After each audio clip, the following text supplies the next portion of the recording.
ನಮಸ್ಕಾರ, ಆರ್ಗ್ಯಾನಿಕ್ ಕಿಚನ್ಗೆ ಸ್ವಾಗತ. ಇವತ್ತು ನಾನು ಮಾಡ್ತಾ ಇರುವಂಥ ರೆಸಿಪಿ ಮೂಲಂಗಿಯ ಚಟ್ನಿ ಮಾಡ್ಕೊಳ್ತಾ ಇದ್ದೀನಿ. ಲಾಸ್ಟ್ ವಿಡಿಯೋನಲ್ಲಿ ಈ ಮೂಲಂಗಿ ಸೊಪ್ಪಿನ ಪಲ್ಯನ ಶೇರ್ ಮಾಡಿದ್ದೆ. ಯಾರೆಲ್ಲ ನೋಡಿಲ್ವೋ ಒಂದು ಸಾರಿ ವಿಡಿಯೋನ ಚೆಕ್ ಮಾಡಿ. ಸರಿ, ಹೀಗೆ ಫ್ರೆಶ್ ಆಗಿರೋ ಟೈಮ್ನಲ್ಲೇ ಚಟ್ನಿ ಮಾಡಿಕೊಂಡ್ರೂ ಸಹ ತುಂಬಾ ಚೆನ್ನಾಗಿರುತ್ತೆ ಅಂಥೇಳಿ ಮೂಲಂಗಿ ಚಟ್ನಿ ಮಾಡ್ಕೊಳ್ತಾ ಇದ್ದೀನಿ. ಮೂಲಂಗಿನಲ್ಲಿ ತುಂಬಾ ಡಿಫ್ರೆಂಟ್ ವೆರೈಟೀಸ್ ರೆಸಿಪೀಸ್ನ ಮಾಡಬಹುದು.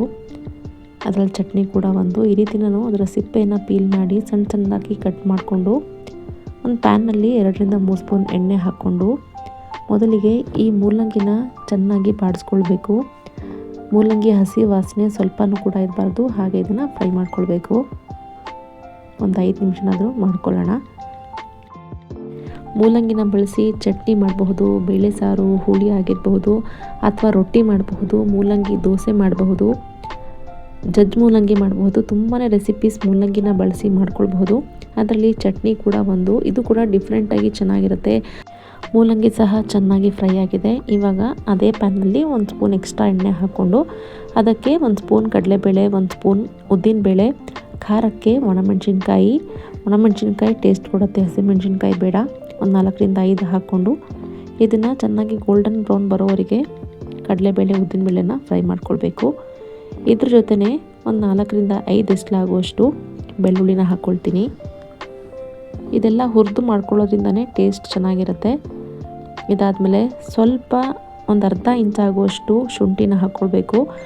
ಯಾವುದೇ ಚಟ್ನಿ ಮಾಡ್ಕೊಳ್ಬೇಕಾದ್ರೆ ಈ ರೀತಿ ಹುರಿದು ಮಾಡ್ಕೊಳ್ಳುವಂತಹ ಚಟ್ನಿಗಳಲ್ಲಿ ಒಂದು ಅರ್ಧ ಇಂಚಾಗುವಷ್ಟು ಶುಂಠಿ ಹಾಕ್ಕೊಳ್ಳೋದ್ರಿಂದ ಡಿಫ್ರೆಂಟಾಗಿ ಟೇಸ್ಟ್ ಚೆನ್ನಾಗಿರುತ್ತೆ. ಒಂದ್ಸರಿ ಟ್ರೈ ಮಾಡಿ. ಇವಾಗ ಇದಿಷ್ಟನ್ನು ಕಂದು ಬಣ್ಣ ಬರೋವರೆಗೂ ಫ್ರೈ ಮಾಡಿಕೊಂಡು ಸಣ್ಣ ಕಟ್ ಮಾಡ್ಕೊಂಡಿರುವಂತಹ 1 ಈರುಳ್ಳಿನ ಹಾಕ್ಕೊಂಡು ಫ್ರೈ ಮಾಡ್ಕೊಳ್ತಾ ಇದ್ದೀನಿ. ಇದ್ರ ಜೊತೆಗೆ ಒಂದು ಸ್ವಲ್ಪ ಹುಣಸೆ ಹಣ್ಣನ್ನು ಸಹ ಹಾಕ್ಕೊಳ್ಬೇಕು. ಹಾಗೆಯೇ ಸಣ್ಣ ಕಟ್ ಮಾಡ್ಕೊಂಡಿರುವಂತಹ 1 ಅಥವಾ 2 ಟೊಮ್ಯಾಟೊ ಸಹ ಹಾಕ್ಕೊಂಡು ಇದಿಷ್ಟನ್ನು ಹಸಿ ವಾಸನೆ ಹೋಗೋವರೆಗೂ ಫ್ರೈ ಮಾಡ್ಕೊಳ್ಬೇಕು.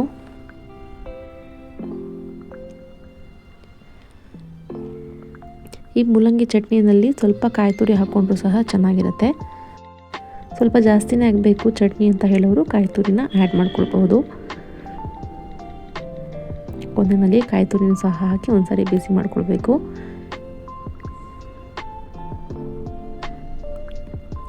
ಇದನ್ನು ಆರಾಮಾಗಿ ಬಿಸಿ ಅನ್ನಕ್ಕೆ, ಚಪಾತಿ, ರೊಟ್ಟಿ, ಇಡ್ಲಿ, ದೋಸೆ ಎಲ್ಲದಕ್ಕೂ ಯೂಸ್ ಮಾಡ್ಕೊಳ್ಬಹುದು. ಮೂಲಂಗಿ ಹಾಕ್ಕೊಂಡಿರೋದ್ರಿಂದ ಮೂಲಂಗಿ ವಾಸನೆ ಆಗುತ್ತೆ ಅಂತ ಹೇಳಿ ಅಂದ್ಕೊಳ್ಬಹುದು. ಆದರೆ ನಾವು ಮೂಲಂಗಿನ ಆಲ್ರೆಡಿ ಚೆನ್ನಾಗಿ ಫ್ರೈ ಮಾಡ್ಕೊಂಡಿರೋದ್ರಿಂದ ಮೂಲಂಗಿ ಹಾಕ್ಕೊಂಡಿದ್ದೀವಿ ಚಟ್ನಿನಲ್ಲಿ ಅಂಥೇಳಿ ಗೊತ್ತಾಗೋದಿಲ್ಲ. ಮೂಲಂಗಿ ತೊಗೊಂಡು ಬಂತು ಅಂತ ಹೇಳಿದ್ರೆ ಫ್ರೆಶ್ ಆಗಿರೋ ಟೈಮ್ನಲ್ಲೇ ಈ ರೀತಿ ಚಟ್ನಿನ ಟ್ರೈ ಮಾಡಿ. ಇವಾಗ ಕೊನೆಯಲ್ಲಿ ಕೊತ್ತಂಬರಿ ಸೊಪ್ಪು ಹಾಕ್ಕೊಂಡು 1-2 ನಿಮಿಷ ಫ್ರೈ ಮಾಡಿ ಫ್ಲೇಮ್ನ ಆಫ್ ಮಾಡಿಕೊಂಡು ಪೂರ್ತಿಯಾಗಿ ತಣ್ಣಗಾಗೋವರೆಗೂ ಬಿಟ್ಟು ಆಮೇಲೆ ಇದನ್ನು ರುಬ್ಕೊಂಡ್ರೆ ನಮಗೆ ಮೂಲಂಗಿಯ ಚಟ್ನಿ ರೆಡಿ ಆಗುತ್ತೆ.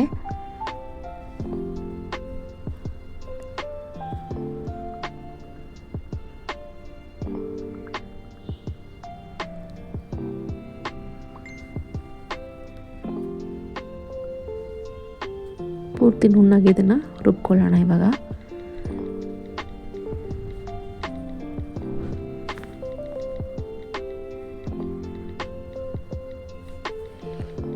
ಇವಾಗ ಮೂಲಂಗಿ ಚಟ್ನಿ ರೆಡಿಯಾಗಿದೆ.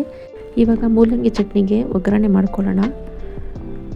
1 ಸ್ಪೂನ್ ಎಣ್ಣೆಗೆ ಸಾಸಿವೆ, ಹಿಂಗು, ಕರಿಬೇವಿನ ಸೊಪ್ಪು, ಉದ್ದಿನಬೇಳೆ ಹಾಕ್ಕೊಂಡ್ರೆ ಒಗ್ಗರಣೆ ಆಗುತ್ತೆ. ಅದನ್ನು ಚಟ್ನಿ ಜೊತೆಗೆ ಮಿಕ್ಸ್ ಮಾಡಿಕೊಂಡು ನಾನಿವತ್ತು ದೋಸೆ ಜೊತೆಗೆ ಸರ್ವ್ ಮಾಡ್ಕೊಂಡಿದ್ದೆ.